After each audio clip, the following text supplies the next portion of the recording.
এখানে একটা না, এখানে দুটা আছে, দুটা। উপর থেকে একটা দেখা যায়, কিন্তু এখানে দুটো আছে।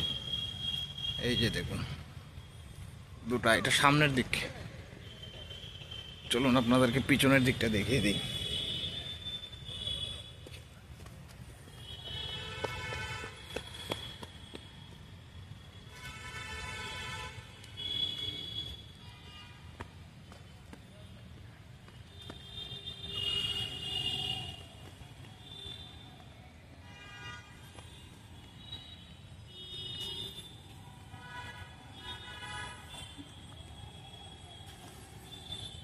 এই যে দেখুন, এটা দিয়েই চলে।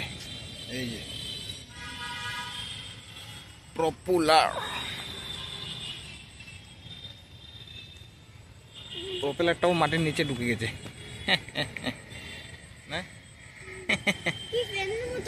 হ্যাঁ,